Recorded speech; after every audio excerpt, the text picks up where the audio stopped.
On October 28th, the National Center of Resistance of Ukraine reported that military specialists from Russia were coming to Belarus with the task of training local forces. The center relied on information from underground Belarusian sources, which indicate that Russian experts reached the military center in Zaporizhia, located in the Brest Oblast in western Belarus. The data shows that the instructors used Russian reconnaissance equipment, including fixed-wing aircraft marked Supercam S-100, S-150, and S-350. Moreover, the center suggests that Russians may seek to recruit Belarusians to take part in military operations in Ukraine under the banner of Russian forces. On October 10th, the same center reported that a false flag attack was planned in Belarus, for which Russia and Belarus wanted to hold Ukraine responsible. The plan was to drop ammunition using a drone at the fuel depot in Priluki, close to the border with Poland. According to the center, such action would be aimed at increasing public support for military operations in Belarus. However, media outlets such as Kiev Niezalezny emphasized that they are unable to confirm the authenticity of the information presented. On October 28th, the deputy head of the Chancellery of the President of Ukraine, Oleksiy Kuleba, informed about powerful storms that hit Ukraine, resulting in tragic consequences. Winds reaching speeds of up to 90 kilometers per hour toppled numerous trees and scattered debris in various regions of the country, leading to damage to power grids. In Kiev, the storm knocked down over 250 trees. The catastrophic effects of the storm in the capital resulted in the loss of 3 lives and 7 people injured. 1 death was recorded in the Dnipropetrovsk region, and 2 cases of injury were reported in the Kharkiv region. All injured people were transported to hospitals. Kuleba also highlighted interruptions in electricity supplies in the Zhytomyr, Rivne, and Khmelnytsky regions. In these regions, nearly 130,000 inhabitants in almost 800 towns remain without electricity. The Khmelnytsky Oblast, located in the western part of the country, suffered particularly severe storms. It is expected that as weather conditions continue to deteriorate, power outages may affect additional towns. On the same day, the Ukrainian Ministry of Energy reported that power grid failures affected over 1,000 municipalities in 40 regions.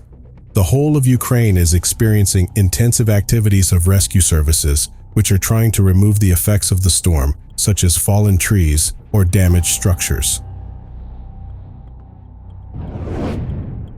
During the last day of October 28, the Ukrainian army was forced to repel 48 attacks launched by Russian forces on various sectors of the Eastern Front, including the areas of Avdiivka, Kupiansk, Bakhmut, and Marinka, as reported by the General Staff of the Armed Forces of Ukraine. Russia's actions focused mainly on Avdiivka in the Donetsk Oblast, where 10 attacks were recorded. In addition, the forces of the Russian Federation attempted to regain their previous positions near the towns of Klishchievka and Andriivka, located in the Bakhmut sector. All 6 attacks attempted there failed. The mentioned Andriivka is located close to Klishchievka and also near the occupied Bakhmut.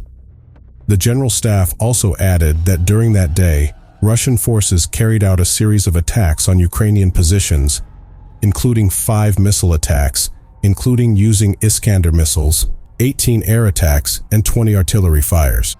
An interesting fact is that Ukrainian air defense was able to neutralize 3 of the 4 Iskander-type cruise missiles launched by Russia. The 4th missile also missed its intended target. At the same time, Russian forces decided to attack a residential district in Kherson, as a result of which 1 man was injured and taken to hospital. Additionally, on the same day, Roman Marochko, head of the city's military administration, announced damage to the power grid, which left 2,000 residents without access to electricity.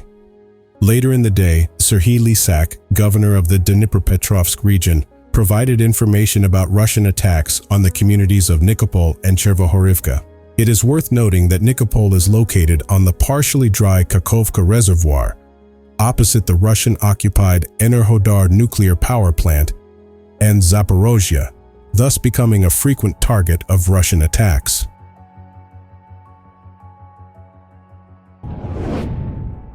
On October 27th, Ukrainian forces made a small move to the eastern side of the Kherson Oblast. Information from the same day confirms that the Ukrainian military advanced further south in the area of the Antonivsky Road Bridge, located north of the town of Oleshka, 7 kilometers south of Kherson, and 4 kilometers from the Dnieper River.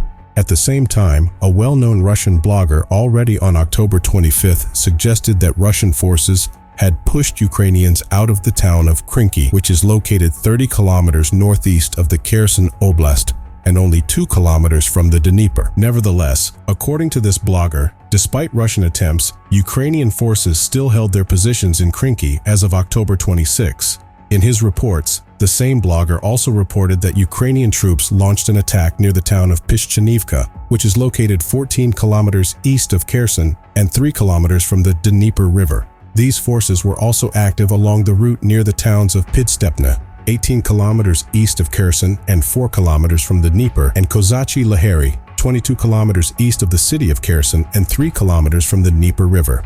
The Russian military expert also indicated that 7 Ukrainian units known as assault groups were operating on the eastern bank of the Kherson Oblast, although he did not provide the exact number of soldiers in these formations.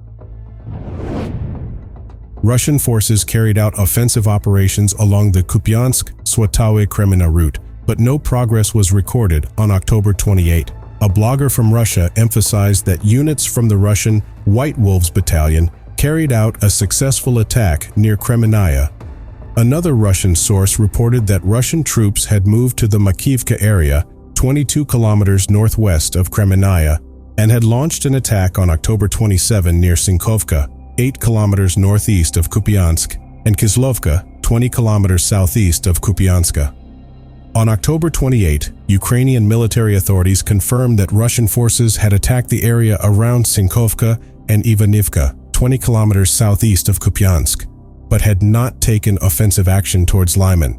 The representative of the Ukrainian Border Service, Ivan Shevtsov, informed that nearly 100,000 Russian soldiers are gathered in the area of Kupiansk and Lyman, and unfavorable weather conditions have resulted in a decline in the activity of Russian troops in these areas.